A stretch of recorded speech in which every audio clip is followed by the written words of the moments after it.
बाहरी बेंगलुरु का जिगनी अपेक्षाकृत एक शांत इलाका है, लेकिन पिछले रविवार को उस वक्त वहां हड़कंप मच गया जब खुफिया विभाग से जिगनी पुलिस स्टेशन को सूचना दी गई कि 4 पाकिस्तानी नागरिक नाम और पता बदलकर जिगनी में पिछले 6 सालों से रह रहे हैं, एक किराए के मकान में। जो जगह और जिस शख्स के बारे में बताया गया था, वहां जब पुलिस पहुंची तो पहले पुलिस को खुद यकीन नहीं आया कि वो करने क्या जा रहे हैं, क्योंकि जिन 4 लोगों तक पुलिस पहुंची जो कि कहीं जाने की तैयारी कर रहे थे, उन चारों के नाम सुनने के बाद पुलिस को लगा कि ये पाकिस्तानी नागरिक कैसे हो सकते हैं, जबकि उनके पास पासपोर्ट भी था और आधार कार्ड भी। और ये 4 लोग जो पुलिस को मिले जिगनी में, ये थे शंकर शर्मा, उनकी पत्नी आशा शर्मा, उनकी पत्नी आशा शर्मा के पिता राम बाबू शर्मा और उनकी मां रानी शर्मा। चारों के पासपोर्ट थे, चारों के आधार कार्ड थे और दूसरे दस्तावेज भी।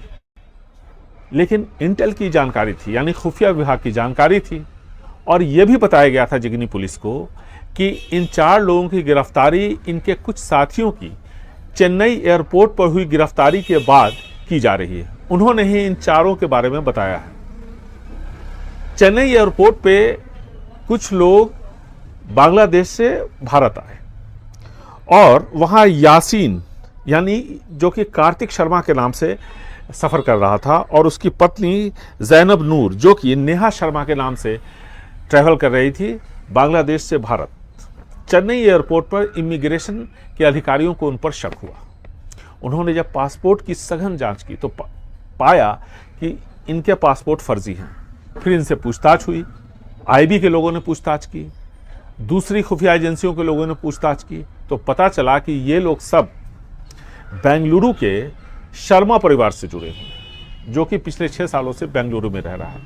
जब और सख्ती से इनसे पूछताछ हुई, इन दोनों से, यानी यासीन उर्फ कार्तिक शर्मा और जैनब नूर उर्फ नेहा शर्मा, तो इन लोगों ने बताया कि शंकर शर्मा जिगनी में रह रहा है, उसका असली नाम राशिद अली सिद्दीकी है, उसकी उम्र 50 साल के आसपास है।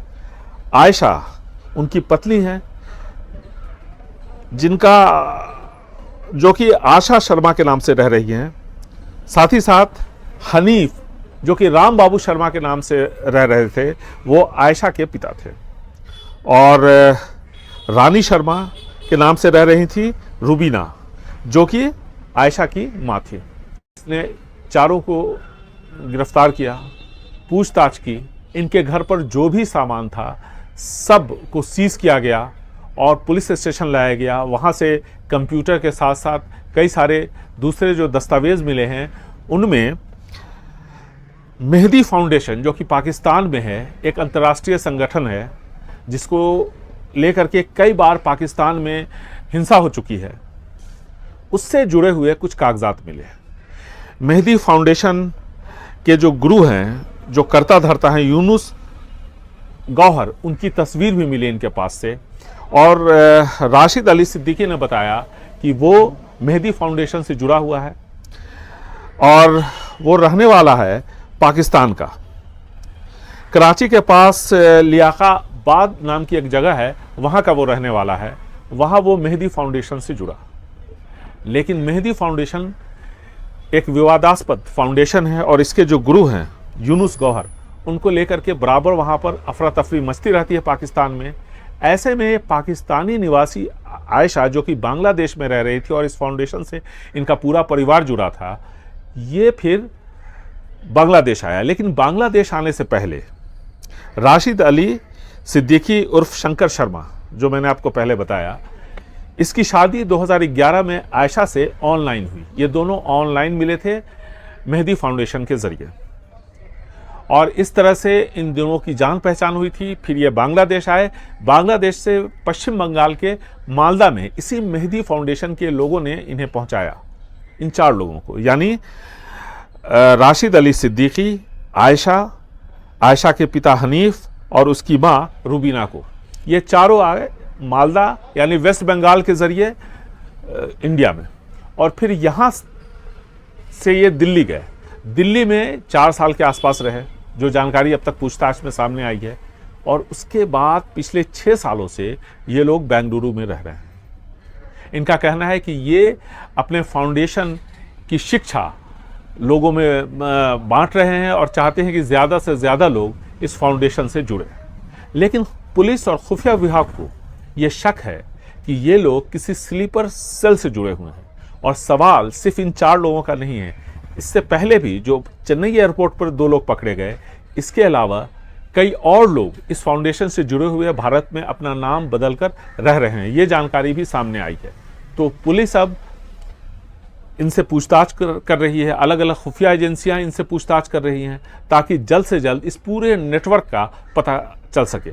अगर ये लोग अपने धर्म का प्रचार करना चाहते थे तो वैलिड डॉक्यूमेंट्स के साथ देश में रह सकते थे, लेकिन ऐसा इन्होंने नहीं किया। और इसीलिए पुलिस और खुफिया विभाग को इन पर शक है कि ये लोग किसी न किसी आतंकवादी संगठन के स्लीपर सेल के सदस्य भी हो सकते हैं, क्योंकि इतनी आसानी से फर्जी पासपोर्ट बनाना, 10 सालों तक यहाँ आकर के रहना और साथ ही साथ फर्जी आधार कार्ड, ये सब इतना आसान नहीं है। तो अब पुलिस और खुफिया विभाग की सबसे बड़ी चुनौती है कि इस पूरे मामले की जल्द से जल्द जांच पूरी करना और ये पता लगाना कि क्या वाकई ये लोग जो कह रहे हैं वो सच है कि ये सिर्फ मेहदी फाउंडेशन के लिए काम कर रहे थे, या फिर किसी स्लीपर सेल का ये हिस्सा थे, जिसका अंदेशा जताया जा रहा है। जो जानकारी हमें मिली है पुलिस से, उसके मुताबिक इन लोगों का कहना है कि अगर इन्हें वापस पाकिस्तान भेजा गया तो वहाँ इन्हें मार दिया जाएगा, इनकी हत्या कर दी जाएगी, क्योंकि मेहदी फाउंडेशन के लिए पाकिस्तानियों में नफरत है। तो ये भी एक बड़ा यहाँ पर सवाल है। लेकिन कई सारे एक्ट्स के तहत इन सबों के खिलाफ फ़िलहाल मामला दर्ज किया गया है। पासपोर्ट एक्ट का वायलेशन है, फ़र्ज़ी पासपोर्ट बनाना, अवैध तरीके से किसी देश में यहाँ करके रहना और साथ ही साथ फ़र्ज़ी दस्तावेज़ों का इस्तेमाल करना। और अब पुलिस की जो एक बड़ी चुनौती है वो ये है कि इनके साथ और कौन लोग जुड़े हैं। ये लोग यहाँ खाने पीने का सामान बेचते थे और साथ ही साथ एक गराज था जिगनी में ही, वहाँ पर आयल और दूसरे गराज की जो ज़रूरतें हैं उससे जुड़े हुए सामान बेचा करते थे। तो ये तो जो इन लोगों ने बताया है, जो फ़िलहाल पुलिस को जांच में पता चला है, ये सब इसके मुताबिक है। लेकिन अब पुलिस की चुनौती है कि जल्द से जल्द सघन पूछताछ करके और ज़्यादा जानकारी इनके बारे में इकट्ठा करना। और इस बात का अंदेशा जताया जा रहा है कि इसका एक बड़ा नेटवर्क देश के अलग अलग शहरों में फैला हो सकता है।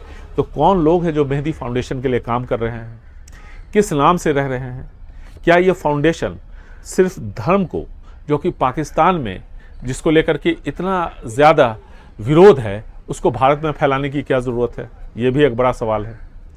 कौन लोग इनसे जुड़े हुए हैं, ये लोग करते क्या हैं। जो कंप्यूटर्स और दूसरे सामान इनके घर से बरामद हुए हैं, पुलिस उसकी फॉरेंसिक जांच करवा रही है।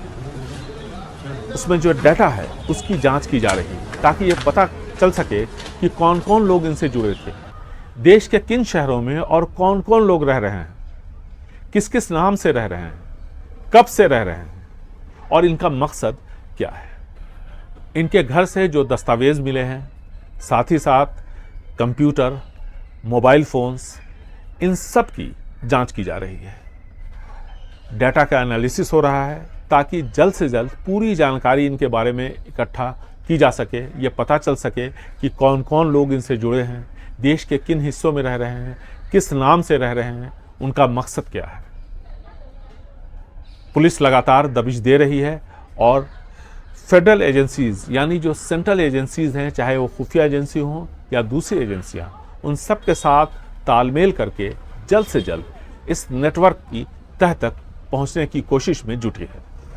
बेंगलुरु से कैमरामैन गोविंद मूर्ति के साथ निहाल किदवई, NDTV इंडिया।